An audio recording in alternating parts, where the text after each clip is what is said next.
The world we live in is full of things we don't understand. Being the curious humans that we are, we naturally try and seek these things out.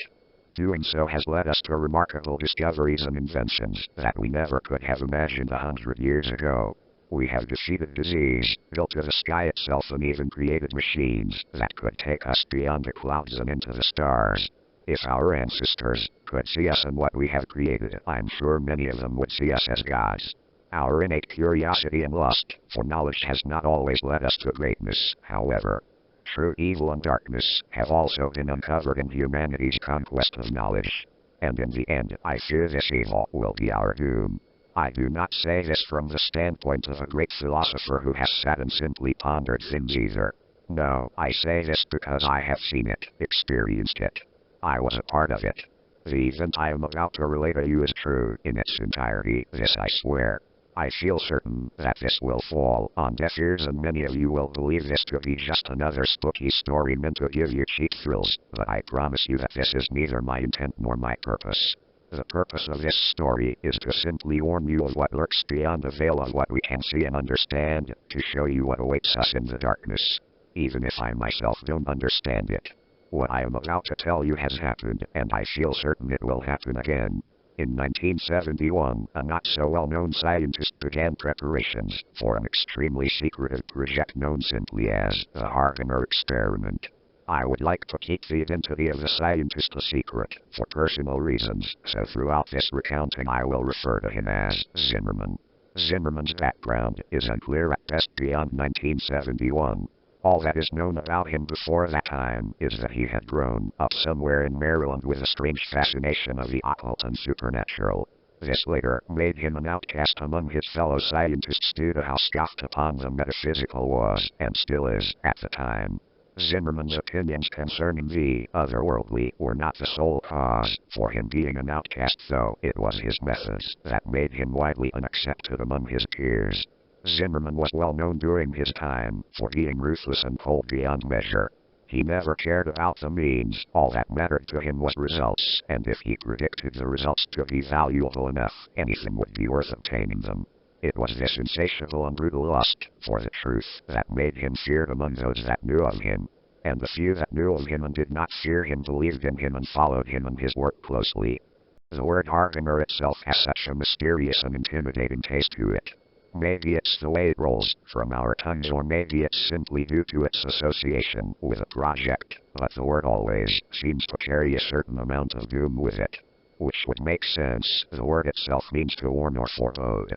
I can't imagine Zimmerman's reason for giving the experiment this title, but in retrospect, it fits perfectly. Zimmerman came to a select few, me being one of them. He told us he was working on something big, and that he needed people who could keep confidentiality and not spread idle gossip of his work. While he did not fully trust some of us, he did know that we were professionals, and that for some reason or another, we were all in dire need of employment. I had worked at the local clinic as a doctor, but I was caught stealing medication and was promptly fired. This left a very dark mark on my resume, so work was hard to find. I was also a native to Alaska and lived near where the experiment would take place, so I guess you could say I was a convenient choice. As you can imagine, I jumped at the opportunity.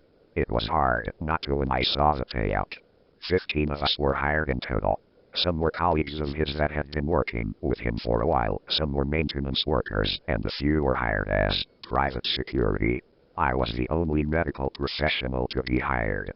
It is still a wonder to me how he even attained the funds necessary for the experiment. I would not be wholly surprised if his financing was not entirely legal.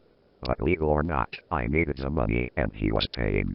Looking back, it's a decision I have come to regret. After Zimmerman obtained his money, he used it to buy a relatively large plot of land deep in the frozen wilderness of Alaska. And upon that piece of land Zimmerman built a concrete structure not dissimilar to a bunker in fact. The sole difference being that its goal was to keep any potential damage contained within the structure rather than keeping it out, as he put it. Most of the structure dug underneath the earth, which had the effect of making the underground complex seem so much smaller than it really was from the outside, as would be expected. There was only one way of entering and leaving the underground structure, and it was via a ladder that led from a small unassuming concrete building on the surface, which I will refer to from now on as the entrance building for convenience, to the network below. After everyone had gone to bed at night, the hatch that contained the ladder would be sealed off with a very large and thick metal lid. Zimmerman was very strict about this. Located not too far away from the entrance building was a series of wooden cabins that would serve as the sleeping quarters for the staff Zimmerman had hired. Compared to the entrance building standing on the surface, the underground system was massive. At the center of the complex was the control room. This is where all the facility's electronics and such were linked to. This included security cameras, lights and door controls. Consoles, monitors and computers lined the walls of this large central chamber. This is also where the ladder in the entrance building connected to in the underground complex. Connected to the control room were 3 doors. One led to a smaller room that served as the infirmary, another door led to a break room, and the last door led into the hallways. The hallways are where the complex began to feel extremely eerie. They were for some reason laid out in an extremely confusing scheme that led in circles into complete dead ends.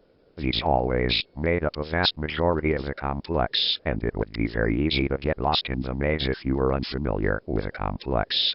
But if you knew where you were going, you would find yourself standing before one of 3 8 by 8 foot rooms before long. Each room had a camera hooked up to one of the corners of the room, and all 3 of those cameras were connected to a corresponding monitor in the control room. Cameras were also scattered throughout the hallway so that whoever was watching their corresponding monitor could see anywhere they wanted whenever they wanted. Thick metal doors stood at the entrance to each of the 3 8 by 8 foot rooms, and in order to open them you would have to enter a 4-digit code into a panel located near the door. I remember when I first arrived at the complex, how badly the hallways frightened me. I have always been claustrophobic, you see, and those hallways were so very narrow. The noise, or more accurately, the lack of noise, was also a tremendous source of fear for me in those bleak, narrow hallways. It was always so unnaturally silent, as if the entire world had stopped moving. It really made you feel like you were trapped down there. Thankfully though, I only rarely ventured into those hallways, for I was the only medical professional in the facility, and I had virtually no reason to go into them. In the beginning, I found it so peculiar that Zimmerman would ask for a medical professional like me on a project like this, but by the time it was all over, I understood why. The official purpose of the Harbinger experiment was to test and observe the effects of extended isolation on the human mind. This is what was listed on reports being sent out at least. But unbeknownst to all those who were not participating in the project, excluding the subjects, the true purpose was much darker. Like I said before, Zimmerman had always had an obsession with the occult and supernatural.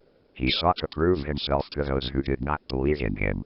He wanted physical proof that the supernatural was a real phenomenon, and he wanted to be the first one to attain said proof. The true purpose of the Harbinger experiment was to find proof of the metaphysical, a world we could not see. The thought of doing this was naturally a tad bit daunting and even scary, but it was Zimmerman's method of doing so that was truly terrifying. Zimmerman believed that he would be able to open a portal between worlds momentarily, allowing 3 random entities to cross over to our world, and each one of these beings would be trapped within one of the 3 rooms. Zimmerman had the theory that any entity would try and latch onto the nearest living thing that had the capacity for it. He wanted to use this technique to trap a spirit in a physical form by allowing it to enter a living being that had been injected with compound mixture of Zimmerman's creation.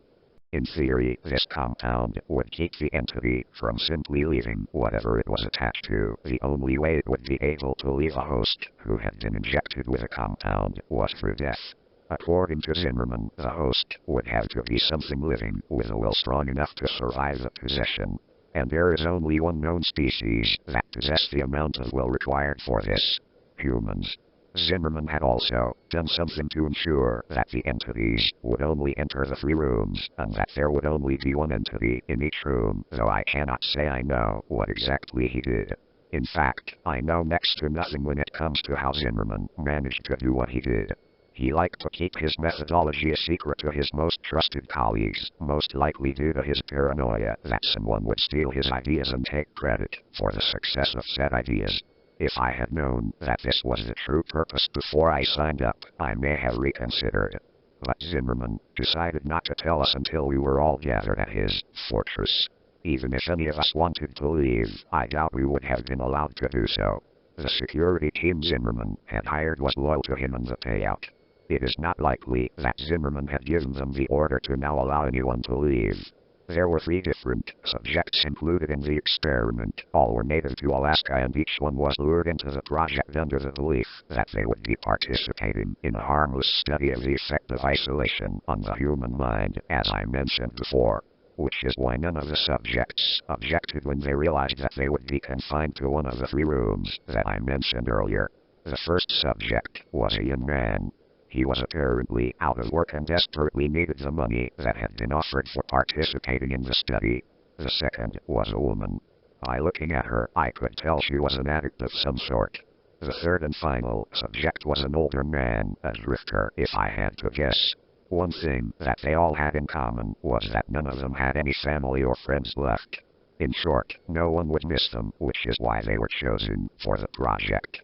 I am sorry, I wish I could supply more information about the subjects, but all of this has been drawn from memory and I was given little information on the 3 to begin with.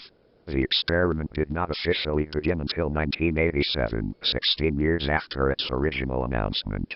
I was eager to begin, so I packed up and headed out to the complex as soon as I could. I arrived at the compound a week before the subjects had even signed up, and a whole month before the project even began. I was not the first to arrive by any means.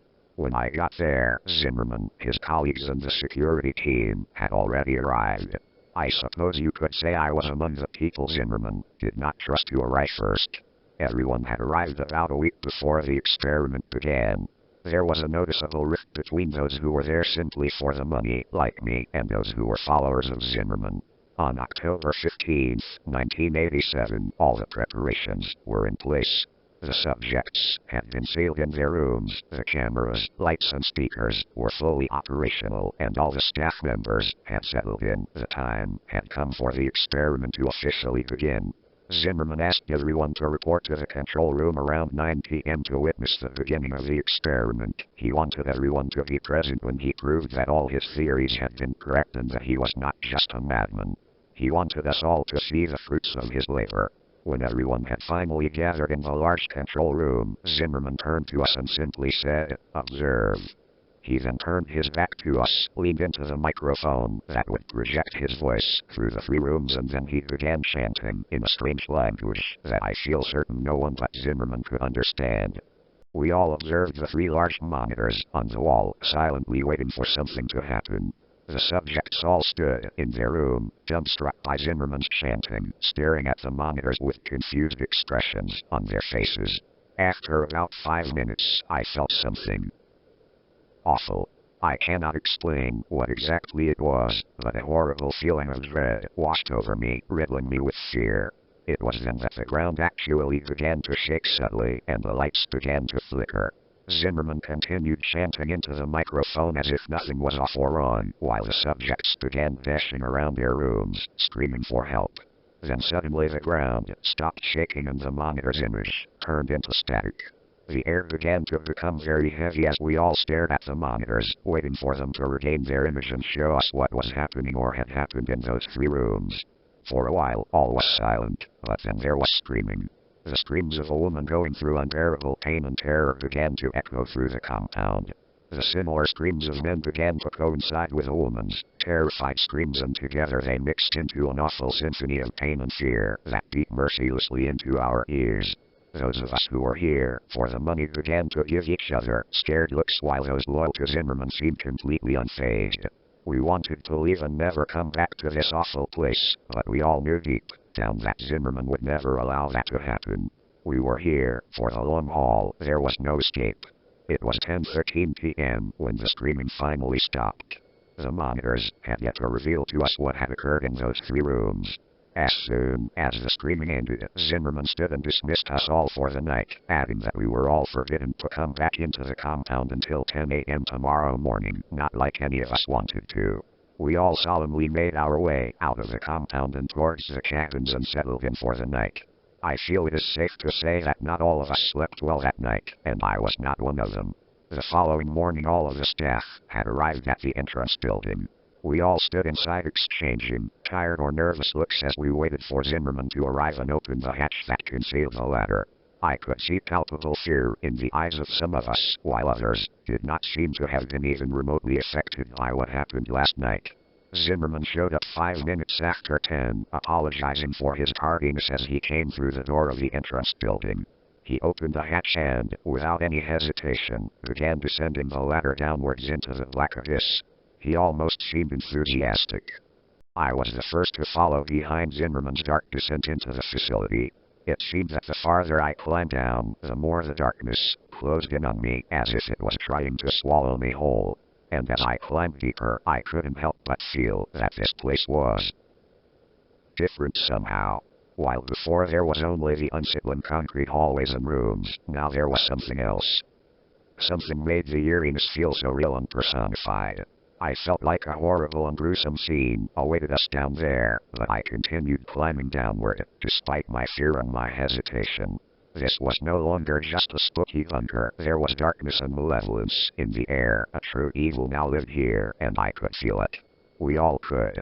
I finally felt my foot touch ground and let out a silent sigh of relief to be on solid ground. Almost as if on cue, the light bulbs came alive, dousing the room in their warm and welcome light. Zimmerman must have turned on the power, I thought. I allowed myself to take a couple seconds to examine the control room. It was exactly as we had left it last night, for which I gave a silent and thankful prayer. It was almost as if nothing unusual had ever happened. I shook myself from my thoughts as I remembered the static-filled monitors from the night before. I let my eyes slowly make their way towards the monitors on the wall, anticipating the grim and fearful scenes that would be on them. My attention was first grabbed by Monitor 1 and 3, which were still pure static. It would have been a small relief, but then the motionless image on Monitor 2 caught my eye. Room 2 was entirely still and everything seemed entirely untouched.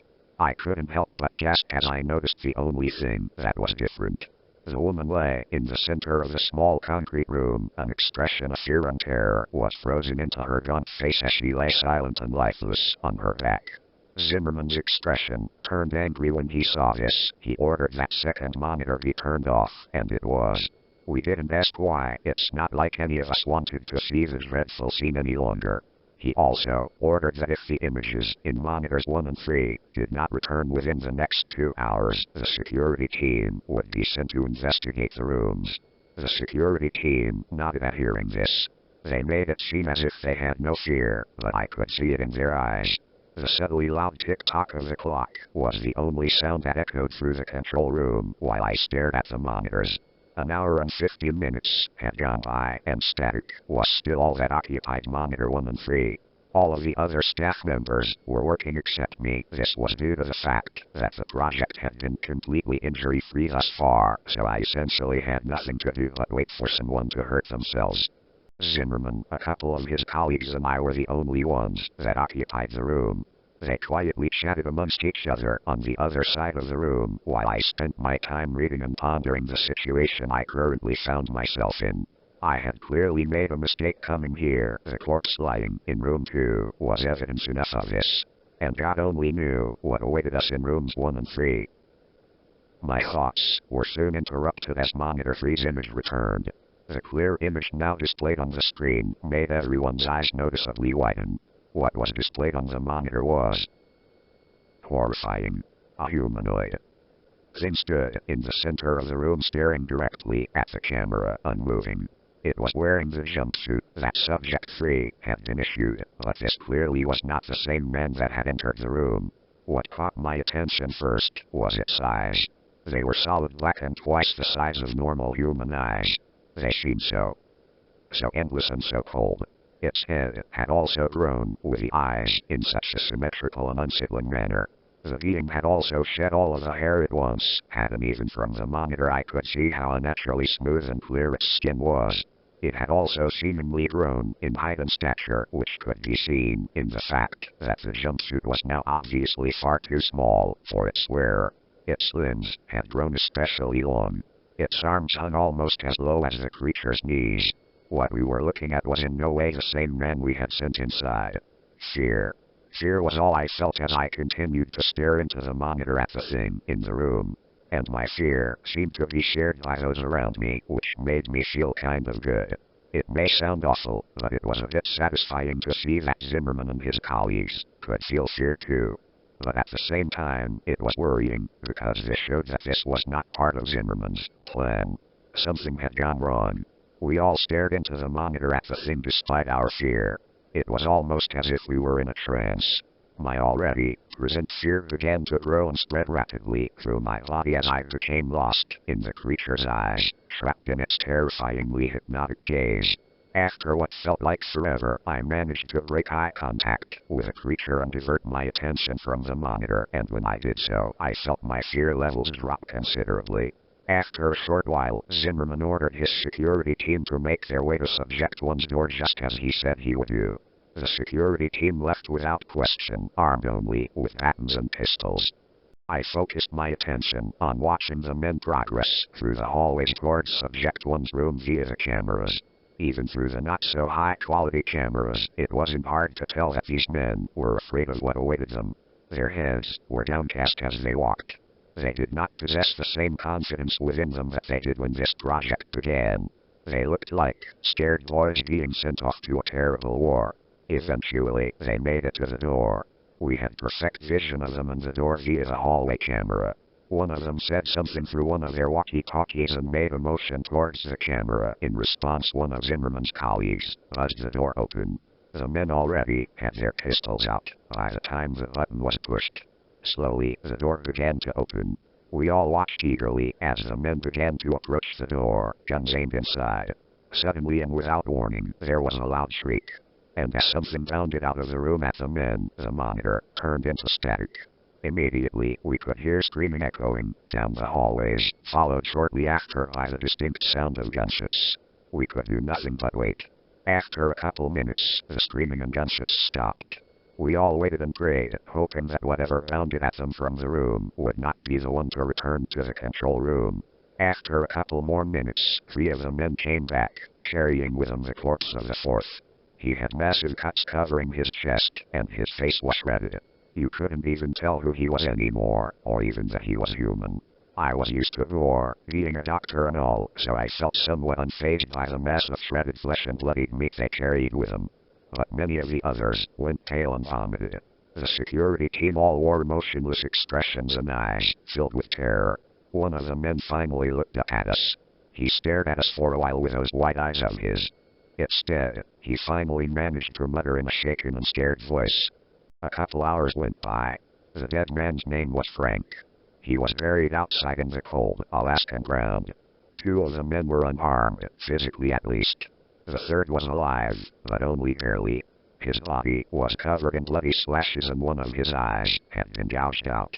I managed to stabilize him, but only just. The other 2 men vaguely explained what happened. Apparently, Subject 1 leaped out at Frank after the door had opened, only it wasn't really Subject 1 anymore. According to them, it had a hideously contorted face and long sharp claws. They claimed to have shot it over a dozen times before it fell dead, and then they emptied another dozen bullets into it just to be sure it was really dead. Only once it was dead did they come back. After tending to the wounded man, I went to investigate the monitors. As afraid as I was of seeing what those monitors may have held, I needed to see.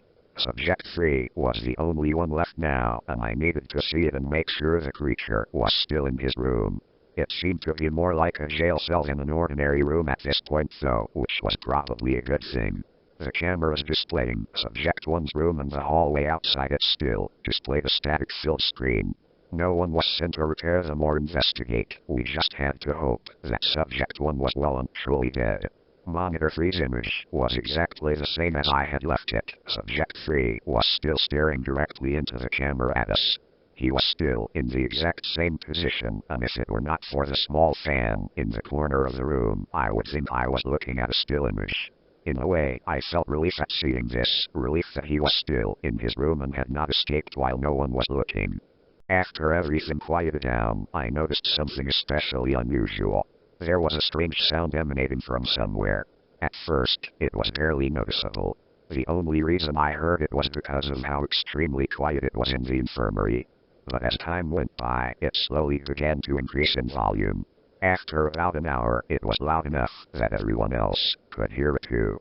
And after a couple more hours, its volume had increased so much that we could determine what the noise was. It was a song. One of the staff members identified it as "Living in the Sunlight" by Tiny Tim. Apparently, his father loved the song and listened to it frequently. The song seemed to be on a loop and kept replaying itself. Although we were able to identify the noise, we remained unable to identify its source.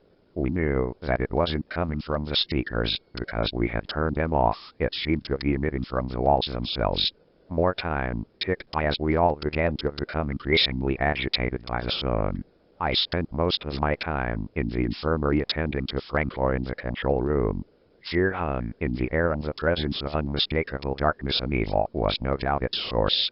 Subject 3 still had not moved. He had kept his unblinking gaze fixed on the camera the entire time. It always felt like he was staring directly at me, no matter where I was in the room. I think this effect was also felt by others due to the fact that they seemed to move around the room a lot and for seemingly no reason.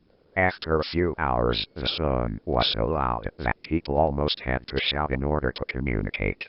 We had been trying to find its source so that we could turn the song off, but it was to no avail. The source was completely unidentifiable. This added a level of extreme irritation to our already very present fear. It was around 8:30 that the ground itself began to shake once again, just as it had done the previous night. Panic began to spread among my fellow employees and me as the shaking grew in intensity. During this, I had the sudden instinctual feeling to look over at Subject 3's monitor. It was gone. Almost as if on cue, the power went out. And thankfully, the song did as well. Ever since the security team came back, panic had been slowly building up among the staff, and Zimmerman was powerless to stop it. When those lights went out, the calm projections that everyone had been trying to maintain left us, and the fear in all our hearts took over. The emergency backup lights kicked on shortly after the power went out, which I gave a silent thankful prayer for. The lights were dim, but they still allowed me to see a lot. Total panic seized us as many of my fellow staff members began screaming and rushing to the ladder in an attempt to escape. But too many were trying to use it at once, and no one was able to get very far on the ladder without someone else pulling them to the floor and taking their place. Zimmerman was shouting for everyone to calm down, but his dominating and intimidating personality had no effect here, and his demands fell upon deaf ears. It was total chaos. It wasn't long until people actually started hurting each other in their desperate attempts to get up that ladder and out of this place. I could only stand against the wall and wait for my opportunity to escape up the ladder. All the screams were soon silenced as the familiar hum of that unsettling song began to rise in volume again, only much quicker this time. And this time, it was clear that the noise was coming directly from the maze-like corridors. People stopped fighting and shouting as all our attention shifted to the door that led into the hallways. The song quickly got louder than it had ever been before, which forced many of us to cup our ears with our hands in an attempt to silence the noise. Then, suddenly, the song just completely stopped. Silence. That was all that filled the room as we all stared at the thick metal door in anticipation for what was coming. It felt like ages had gone by, but in reality, it was probably only seconds before the silence was broken. The door suddenly and violently burst open, and the music started again, louder than it had ever been before. The suddenness and the volume of this caused many of us to recoil by falling to the ground and grabbing our ears in an attempt to block out the noise. I glanced up for just a second, and in the doorway stood a tall, smooth-skinned figure with long limbs and eyes so dark and malevolent that you could clearly see them in the dim lighting. After I got my bearings, I looked upwards at the creature once again, just in time to see the thing pick up and rip Zimmerman in half in one fluid movement, dousing the room and everyone in it with his blood, intestines and organs. I was no stranger to gore, but the sight of that was too much for me to bear. I hunched over immediately after seeing this and vomited all over the cold cement floor. That ladder is my only hope of survival, I thought to myself as I forced myself to a standing position. And as my eyes rose along with the rest of me, I could see the thing ripping and tearing through the people as they scattered in attempt to escape it. It was distracted, and as awful as it sounds, this was my only chance to get up that ladder. I forced my legs to move towards the ladder, trying to block out the terrified screams of my fellow staff members and the unbearably loud music. I could hear gunshots coinciding with the screams and terrible sounds of flesh being ripped apart somewhere in the mess of noise. I reached my hands outwards and felt a wave of relief wash over me as my fingers came into contact with the hard metal rungs of the ladder. I gripped them and began to climb upwards as quickly as I could in my disoriented state, all the while praying that the monster would not see me and pull me off the ladder and back into the slaughter. It felt like at any moment I would feel one of its smooth hands wrap around my ankles and pull me to my death, but I eventually made it to the top. There was no question in my mind. I had to close the hatch and seal that thing down there, even if it meant certain death for my colleagues. I could not allow that thing to escape. I gripped the thick metal lid and began to push with all my might in an attempt to seal the underground complex off. Despite how dense and sturdy it was, the lid was surprisingly easy to move and did not take very much effort to push it over the hatch, even in my weakened state. In seconds, the hatch was completely covered by the dense metal lid. I collapsed on my side and began to vomit some more as exhaustion overtook me. And as I lay there, I realized something. Aside from my labored breaths, the only thing I could hear was the faint echo of that song from down below. I felt as though I would lose more of my sanity if I continued to lay there and listen to that song, so I once again forced myself to my feet and began to make my way to the wooden lodge I had stayed in the previous night. It was where I had left my baggage and also where I had left the keys to my truck. Of the 15 staff members that took part in that forsaken experiment, I am the only one who survived. I have never returned to the awful place where all of this happened, and I don't intend to. The project was very secretive, and Zimmerman was the only one who knew all the details of it. And, as far as I know, no one is aware of my involvement aside from me. In fact, I am probably the only one who knows what the Harbinger experiment truly was, let alone what actually happened. By now, you are probably wondering why I have told all of you about something none of you should be aware of. Maybe you're expecting me to give you a speech about not messing with things you don't understand or something along those lines. I hope not, for I have no speech to give or lesson to impart. I began hearing a noise earlier today. Almost immediately I recognized the noise as a very haunting and familiar song. I didn't even try to trace it to its source. I knew it would be pointless. And as the day has progressed, the song has increased in volume. It's loud enough now that I can very clearly make out the lyrics. I am completely unable to escape Tiny Tim's voice. It has followed me everywhere I have gone. Subject 3 is coming for me, and I know my time left in this world is extremely limited now. I guess you could say that I just wanted to tell the tale of the Harbinger experiment before it was lost forever. I hope that you will take some lesson from what I have recounted to you, but I think we both know you won't. Let's be honest, you don't believe a word of what I've just told you. And I don't blame you. I wouldn't believe me either. To you, this is nothing more than something to get your cheek thrills from. You were probably mindlessly surfing the internet when you clicked the link and found yourself here, wherever here may be, listening to this story. And to be honest, I don't care if you believe me or not.